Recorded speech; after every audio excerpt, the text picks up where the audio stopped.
their star. And then when they added KD to the team, you wasn't beating me on 2K. The fuck me. Oh my God, bro. They aggravated me so much that year. They could not miss them threes. Believe me when I say I'ma pull up when the stage drops. Believe me when I say she don't look good.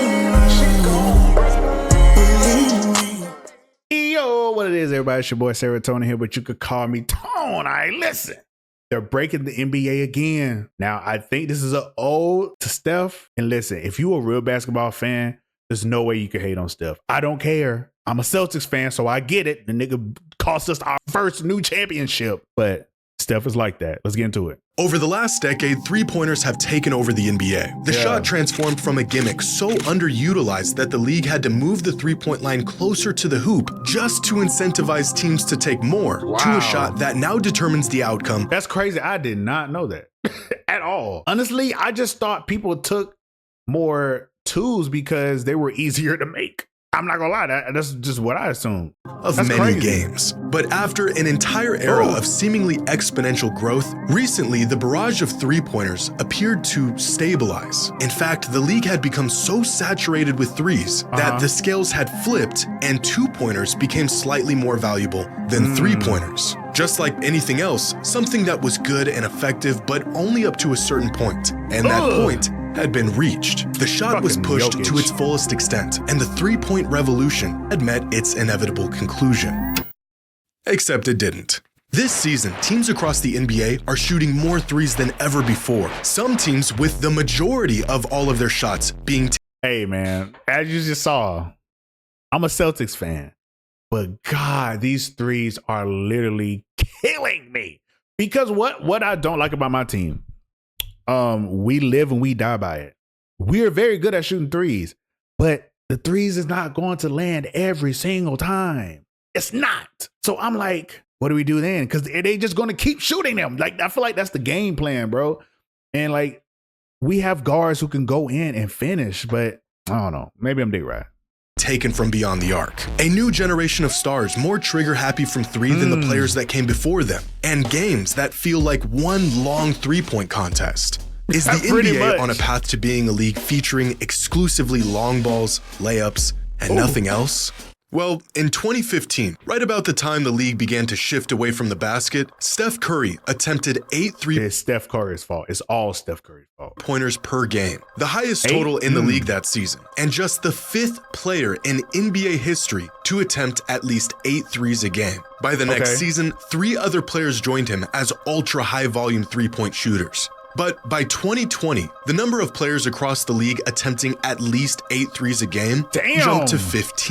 God, Harden, 13 threes a game? God damn, nigga. But that's what I'm saying, bro. And that, like, you have to give whether you like it or not, you have to give Steph his flowers. He changed the way people play basketball. He changed the way people play 2K. It's insane, bro. Like, the shit that we have to give this nigga credit for it.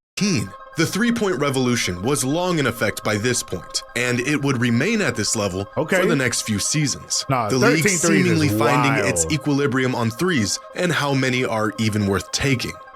Until this season, where there are 24 players in the NBA who are attempting what was once considered a historic amount of threes just a decade ago. Something is changing in the NBA right now. Are we nearing the end of the three-point era? Or are we just getting started? I don't feel like we're at the end, but I feel like it's just going to keep going. Today's video is brought to you by SeatTicket. I appreciate that. I appreciate that, Jimmy. I appreciate that, Jimmy. Redefined how... In 2016, the Golden State Warriors completely redefined how basketball is played. For the first time, a team that centered their offense around the three ball proved that it can be a championship-winning strategy. And they weren't just a three-point-oriented team, they were the three-point team. When I tell y'all, this team was insane on 2K, I would be blowing anybody out with this team because they boosted up Draymond to where he could even shoot a little bit threes, but they boosted up his defense and interior.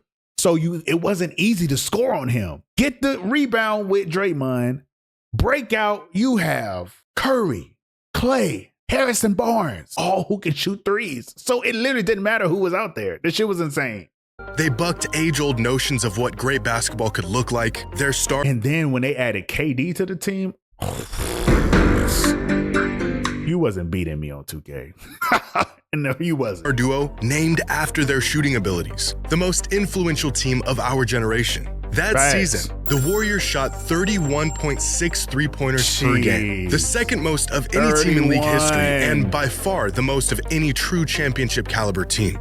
This season, every single team in the NBA attempts more threes a game. Hey, shout out to my Celtics, man. I don't think y'all can see it. Hold on, let me try to fix it. Shout out to my Celtics, man. 51.2.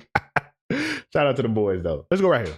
Let's see what happens right here. Than the 2016 Warriors did. Their influence reshaping the league far more than anyone could have anticipated. But teams aren't just shooting more threes than ever before. They are approaching the point where the majority of all shots taken in a game are three-pointers. Here's a Facts. game between the Hornets and the Celtics. And with 10:36 left in the third quarter, Jason Tatum attempts a three. The Hornets come back and attempt a three as well. Celtics turn it over, Hornets attempt a three. Bang. Celtics come down and attempt another three.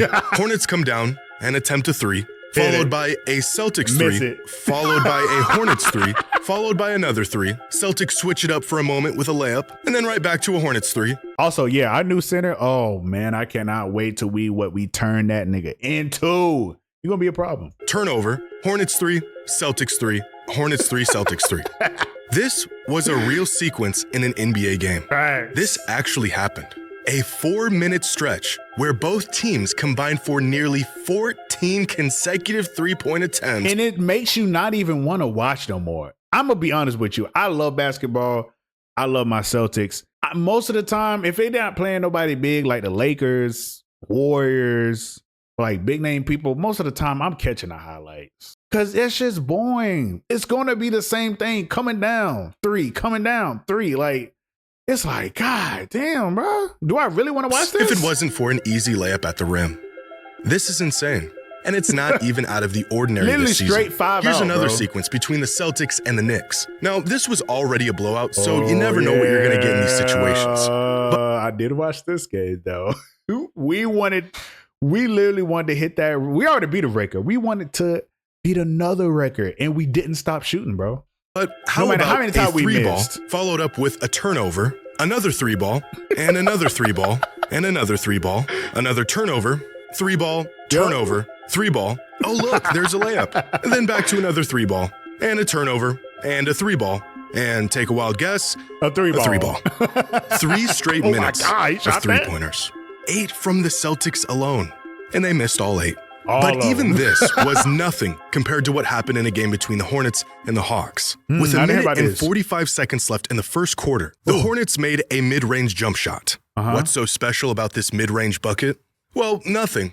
Other than the fact that this would be the last shot they would make outside of layups and three-pointers for the rest of the entire game. For the next God. 37 minutes of game time, outside So they missed all. Damn, they missed all inside shots. of free throws, every single Damn. point the Hornets scored until the end of the game was from right here or out here. Oh In my- fact, throughout this entire game, the Hornets scored 120 points.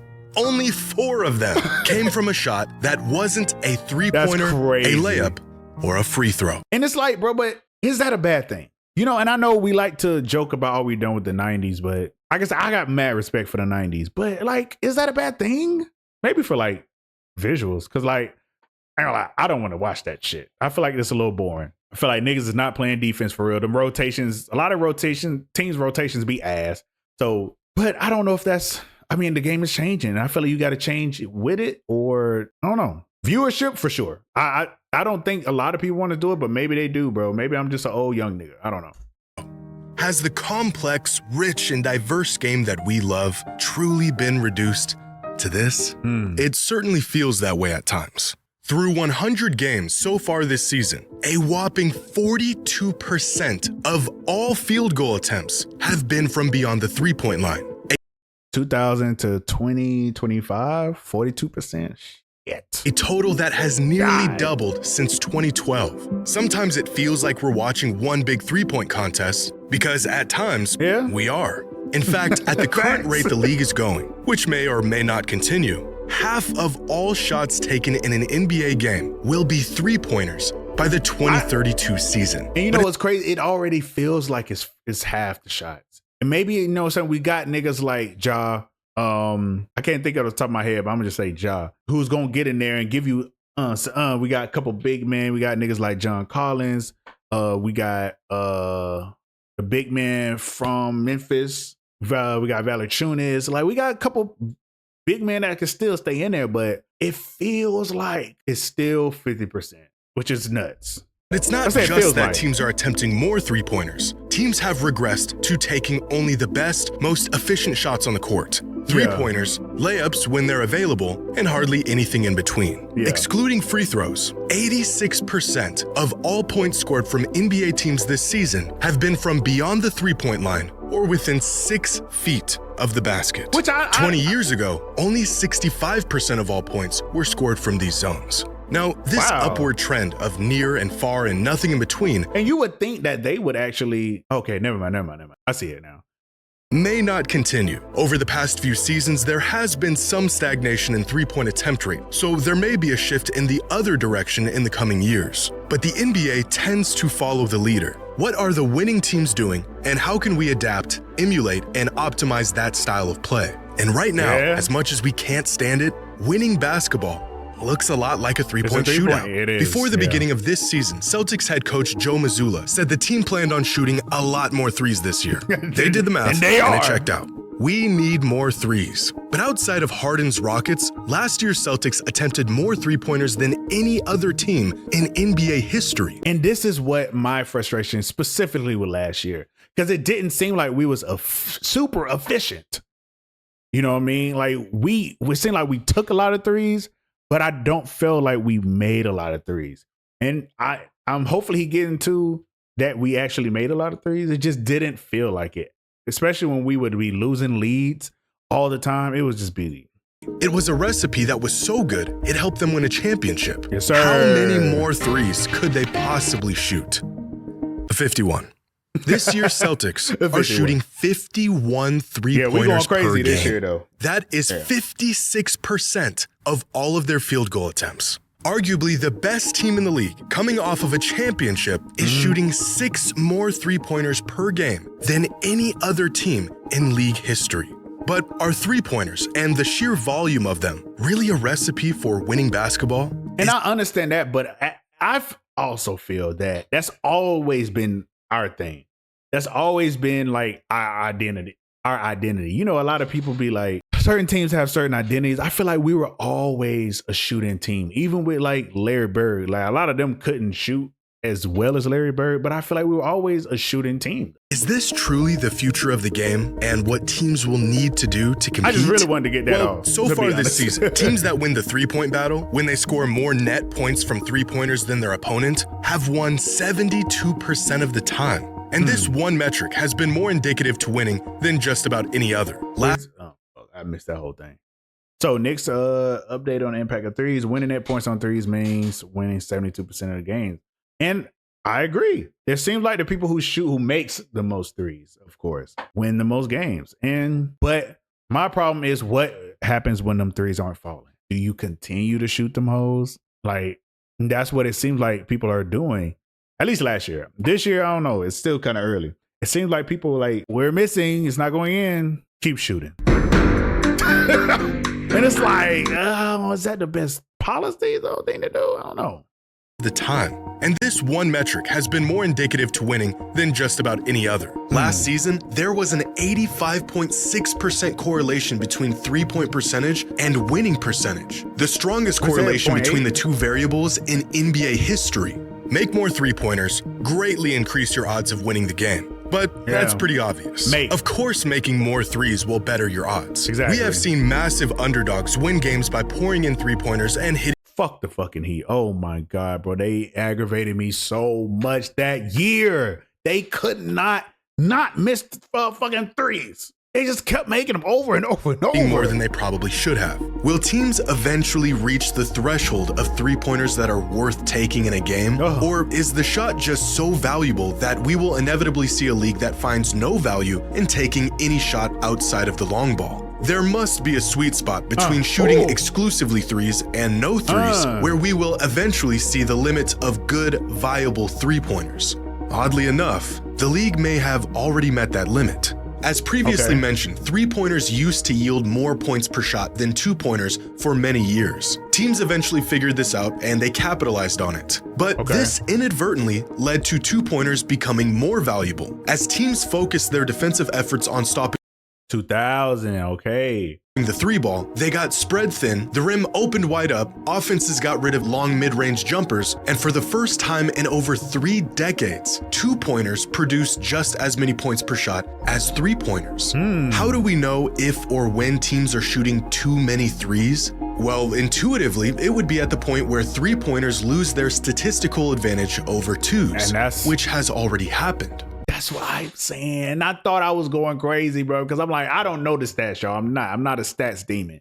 But it feels like, why are we continuing to shoot threes if they're not going in? Why don't we go in there and dunk on a nigga? Like, I don't know. The problem of too many threes has already statistically corrected itself. But despite this, the Celtics and many other teams are committed to shooting more threes than they previously did. They are aware of the data, and they still decided that upping their three-point rate is the answer. Steve Kerr has said that it would be hard for the Warriors to compete without shooting a high volume of threes. And I can see that. Mike Budenholzer said he thinks the sport is in a good place, and that threes create more space to be more athletic and dynamic going to the basket.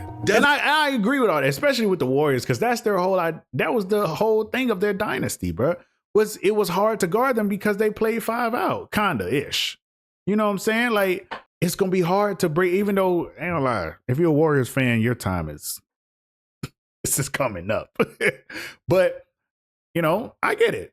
Devin Booker, a player who utilizes and values the mid-range game as much as any player in the league, said the volume should be up. Attempting the three-point shot, not even making it, stretches out the defense and opens up better looks throughout the game. Teams know that the two-pointers today aren't as valuable as they are in spite of threes. Two-pointers today have become so valuable because of threes. As Devin Booker stated, even when they aren't going in, the spacing and ball movement that three-pointers provides to teams creates an incredible advantage compared to any other shot. And it's crazy that I have to equate this with 2K. But you think about when you play in 2K, you play 5 out, you in Pro-Am.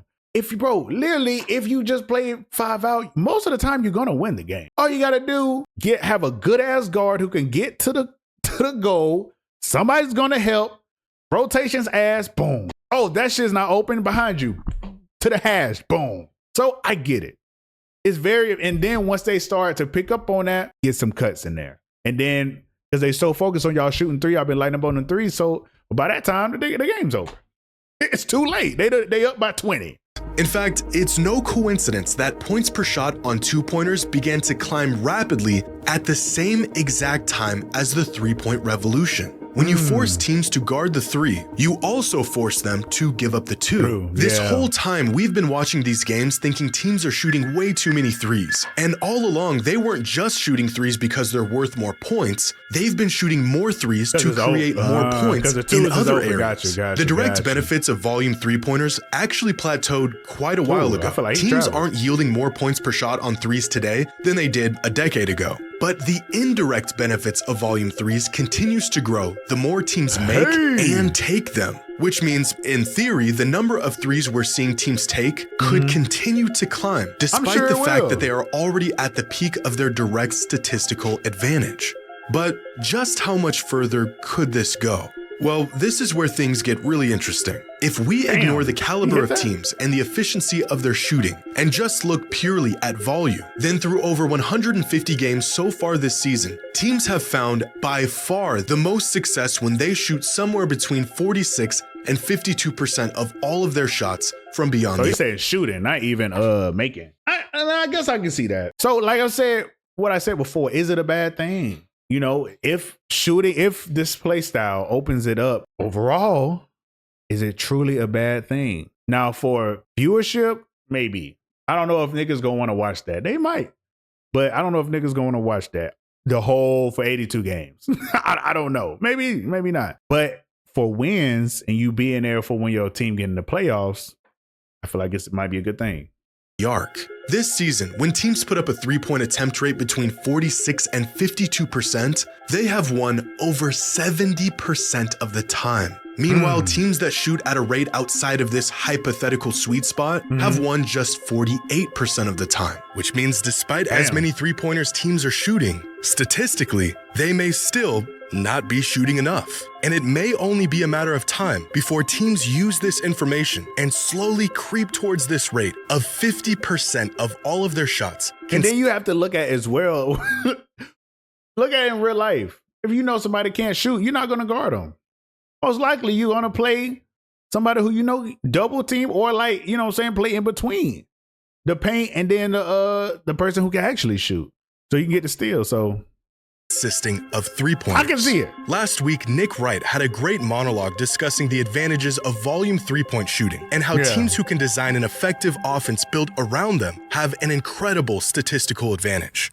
The league needs to change some rules. They have finally figured out it's not only that 3 is worth more than 2, it's that 3 is worth a lot more than 2. Because there's a 50% premium on three-point shots. The smart way to play is probably what the Celtics did on opening night. Yes, Shoot sir. 60 of them things. That is the best strategy. That is also terrible television. And I love the league. Like I said, bro, I don't think niggas would want to watch that. Maybe.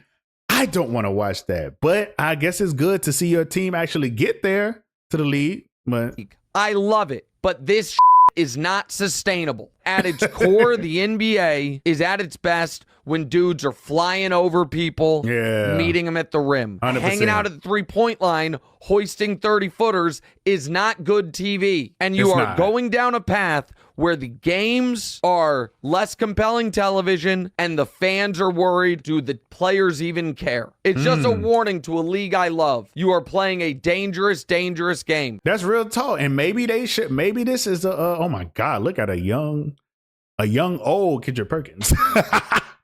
Maybe they should shorten. If they're going to continue to play like this, maybe they should shorten the games. I don't know. Maybe that's a dumb statement. If what the Warriors did in the mid-2010s broke the game of But I know basketball, I'm not watching then the teams 82 today fucking games. I are know that. eviscerating it. They have essentially cracked the code. Oh. Decades of experimenting with different schemes Spurs and ball. offensive designs and player personnel through trial and error has led teams Oh, to the Zion. correct answer. That shit ugly Nothing as fuck. beats a bunch of good looks at three. It may not be pretty. It may lack the nuance and diversity that we used to see in the league, but it has been proven to be the most effective method of winning basketball games. I can see that. How much further can this possibly go? Well, fortunately, there seems to be an upper limit to the ideal volume of threes before the returns become diminished. That limit is probably about 50%. Unfortunately for us, the NBA is still nowhere near that limit. Is that it? Oh, this man is amazing at making videos. But I think this is broke it down. I think he broke it down really well. Shooting more threes is how you win games. But is this style of play worth losing viewership? I don't know, bro. But I think that's all I really got to say. I really do appreciate everybody for coming through, man. You know what I'm saying? Until next time, I'm out.